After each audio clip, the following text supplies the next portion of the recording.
Super Players? It's your homie C-Rod, and today we got a pretty epic battle between Pilaf and Beerus. And as you guys can see, we're setting up our lives. It's 8-8, and hit it up in the comment section below which one of these guys is your favorite leader. I'm C-Rod, and I'm on the right side playing Pilaf. And Pilaf is one of my favorite decks for sure from set 10. So Pilaf's gonna start off tossing out one energy to play out Shu, Pilaf's admirer. So now it goes to Tony G, and let's see what Tony G decides on doing. So he tosses out one red energy. He's gonna discard the Whis to draw two. He's gonna activate the effect to send it to the warp, take a life, dropping himself down to 7 and minusing my Shu, and he's attacking me. And now just like that, 7-7. But the good news is that at least, you know, I managed to get one of those Whis out of his hand. So it's looking like Tony G takes the hit that I went in with, and now I'm playing Pilaf. Pilaf allows me to pick up the top 5 and add myself an Earthling card among them to my hand. So I add myself Pilaf yet again. And the way I build my Pilaf deck, it's heavily based on 1-drops and spamming the board. So now I'm playing out Fortune Teller Baba, Earth Seer. It gives 5k boost to an Earthling card on the field. So I'm going to give it to Pilaf. Ooh. And Tony G takes that hit, dropping himself down to 5. And my little 1-drops are able to deal some damage. So as you guys can see, he's doing the same effect. And this time he chose not to take a life. And just like that, he cleared my board, used the Whis to minus my Baba, and then attacked my Pilaf because he knows those 1-drops are gonna aggro him next turn. So he's like, gotta get rid of those 1-drops right now. So what I'm gonna end up doing is attacking, getting the auto to draw every time Pilaf attacks, and Tony G goes to 4. Now I'm gonna play Shu, Pilaf's admirer. Now that I have 3 energies, I could use Pilaf's awesome ability that I could place him in the drop area during my main to play out a Pilaf or Mai from my hand. And Pilaf Dragon Ball Chaser allows me to play out Mai from my deck, and on top of that, I'm also able to play out Shu, the Dragon Ball Seekers. And these guys right here are 15k battle cards. They all have unique, meaning I could only have one of them on the field. And that's pretty much the Pilaf deck. Spam out my Shu and Pilaf to 15k battle card attack frenzy to my opponent. So as you guys can see, Tony G's at 4. I'm still at 7 lives, and I'm about to aggro him, but a very well placed Topo ended up stopping my onslaught of attacks. So he uses Topo, discards a card. Now I cannot make any additional attacks unless I discard 2 cards from my hand. So I'm like, you know what, might as well continue the plays, and I play out the 1-drop Pilaf that I searched out earlier, and it lets me search for an Earthling card, and I'm gonna get myself the Earthling Negate Videl. And I end my turn because I do not want to discard my hand. Pilaf already suffers from, you know, having a healthy hand state because you're bringing all your battle cards onto the field.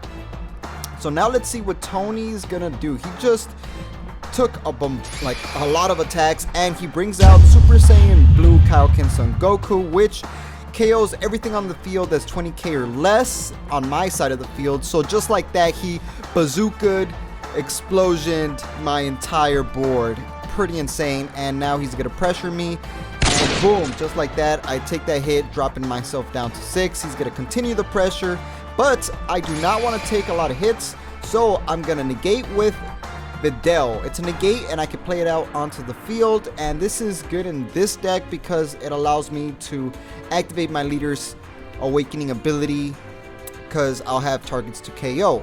You'll see what I'm talking about as soon as the game starts becoming real and I awaken. So he's attacking me, I'm taking these lives, and he's gonna awaken to Beerus' strike, and that's it. He passes turn.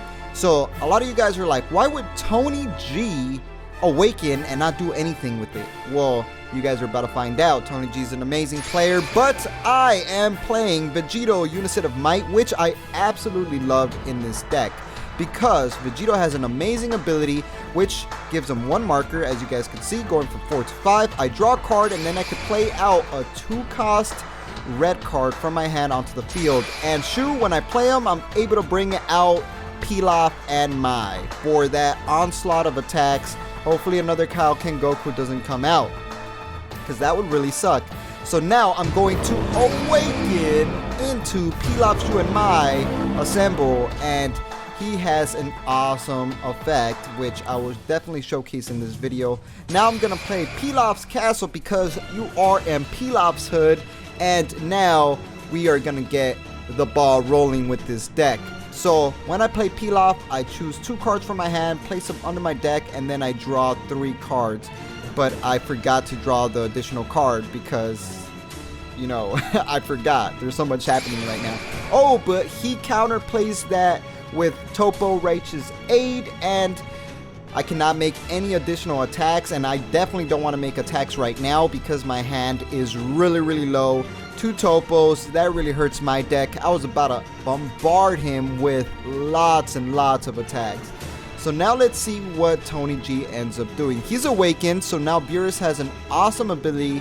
When he's awakened, he's able to combo dual color cards from his drop 1 time. So now he's gonna attack me with a Topo, and I am gonna take that hit, dropping myself from 5 to 4.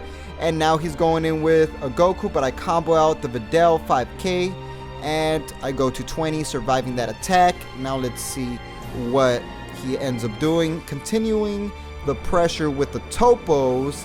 Man, Tony G is really aggroing me and using those Topos to the fullest. That's why that Topo is one of the most expensive cards for the red. That's not a super rare or promotional card. And this is a huge misplay.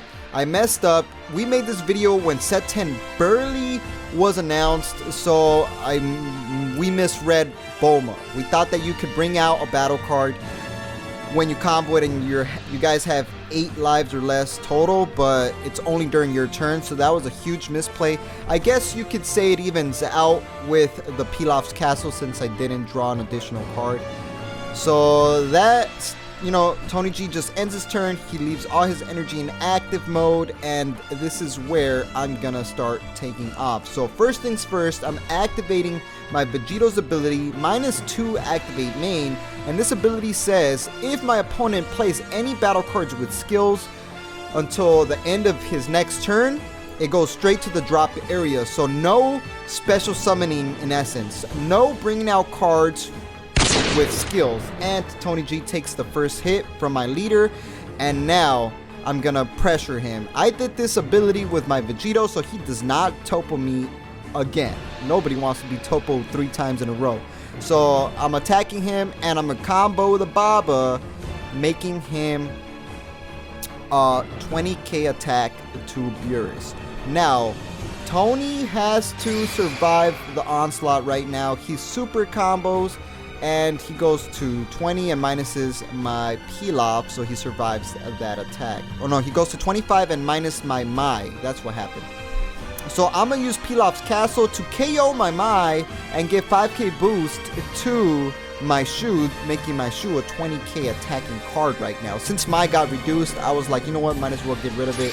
And he's using Android 17 as a counter attack. He negated the attack, but 17 will not be able to come out onto the field, but the negate's still activated. The Vegito is honestly not that bad. I have no idea why nobody likes him. Maybe because he's too cost heavy. He requires 4 energies to bring out. So now I played out the Mai, as you guys can see. She does relatively the same thing as Pilaf, picks up the top 5, add myself an Earthling. Now I'm playing out Mercenary Tao, Unequaled Assassin. If I have 3 battle cards on the field, I can play it out with no energy, and it's critical for the turn. So I'm going to go with another 20k attack. Look at this pressure, guys. Tony G's just is trying to survive these attacks. 20k crit. I'm pretty sure he does not want to take these hits. So, especially a critical. Nobody wants to take a critical. So 20k critical. What is Tony gonna decide to do? He still has the Beerus ability where he could combo from the drop area, or he could super combo. It's up to him what he wants to do. It's becoming a non-stop hand destruction with all this pressure that I'm dealing to Tony. and it's looking like he combos out with Mira, going to 25k. And now I'm going to use my Shoes ability, KO 3 of my battle cards to give my Unison triple attack. So my Vegito is now triple attack, so he's going to be able to pressure more. Look how many attacks I've done in this turn, like 5, and he's comboing to 25. And now I'm attacking again with my second attack. He's going to use the Beerus ability, comboing yet again. Tony's surviving the onslaught of attacks. He's doing amazing. And now let's see what he ends up deciding on doing. He says no counters. Oh, and he couldn't survive that last 20k attack. I still have 3 energies active, guys. I'm going to use 3 energies to activate main, bring out Pilaf Machine. If I send a My Shoe and Pilaf from my drop to the warp, I'm able to bring him out for just 3 energies. And he's using Flight of the Grand Eagle, and he's able to play it out for free and minus my battle card. Because he has battle cards on the field, he reduced his to reduce mine and stop that attack. Very powerful, because, you know, he makes his leader, I think, 100,000 power plus for the battle or something like that. So it's not really a negate. So I'm out here like, damn, Tony really did an amazing job surviving the onslaught of attacks, but I ain't stopping. Look at this. This is nuts what I'm doing. I'm rewatching my own gameplay, and I'm like, holy cow, this is pretty nuts. I'm still continuing the onslaught of attacks. And I'm going to continue the pressure, 15k. Let's see what Tony decides on doing. Tony had a pretty darn fat hand. He's going to super combo, reduce my Mai, so Mai is now 5k. And let's see. Tony only has 3 cards in hand. And I'm like, do I want to... I only have 2 cards in hand as well, so we're both in a weird sticky situation. I pushed and pushed. I think I've made like 7 attacks at this turn. Thanks to Vegito, Topo is not a thing, you know? It's definitely saving me. So I'm like, you know what? Might as well try to get rid of his battle card so I can survive. And now it goes back to Tony. What is Tony gonna do? I attacked him like 10 times or something like that. Something bananas. It was ridiculous what I ended up doing. That's the power of Pilaf. And my version of this Pilaf deck you guys are watching, I have a video on it. It's the Pilaf deck profile. It's super cheap. It's like really cheap. And look at Tony G's deck. It's not cheap. He runs a lot of expensive cards in there. We saw Kaiokens, we got Topos in there. I don't run Topos. I don't run Kaiokens. I don't run none of those broken expensive cards. I run the cheapest Unisons, and it's doing pretty darn good. So he's continuing the pressure. So he attacks me. I combo out with mine. You know, I gotta stay at high life. I don't know what he has in his hand. He could potentially bring something out that could kill me, and I definitely don't want to drop down to low lives. Nowadays, there's triple strike cards that, you know, will kill you if you're at 3 lives or less.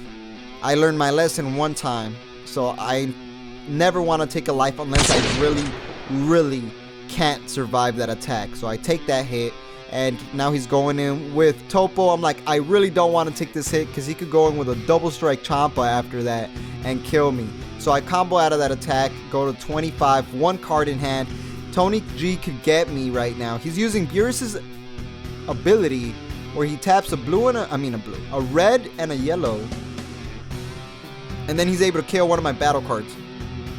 So he's KOing my Pilaf Machine, the Master Bot, but it has an auto that when this card is removed from the battle area, I'm able to play out a Pilaf Ostrich form from my deck, and I'm gonna be playing out Pilaf the Ostrich form, which reduces a battle card minus 25k upon being played, and it's a 20k blocker, allowing me to survive slightly longer. And because Vegito activated his -2 main, he's unable to bring things out with skills. So that right there really stopped him from literally doing anything. He's showing me his hand because I think Tony already knows that he has nothing he could do. But, you know, respect of the game, you gotta let the opponent finish you off. You gotta let your opponent fatality you. That's, you know, courtesies. They put in so much work doing all these plays. You gotta at least not scoop and just, you know, let the opponent fatality you. So I'm out here using doing extra. I know he don't have anything in his hand. I'm gonna, boom, bring out Shenron Unity of Calamity to show off the other unison. And I paid 4 energies. I activate main, reduce 2, see his hand, drop 1 from his hand. And now I'm gonna activate my Pilaf's ability. Wait, no, I'm not. I'm actually gonna attack first. Like, why would I want to do that? I attack, draw a card, and that's the only card that I have no cards in my hand at this point. So I go Twint.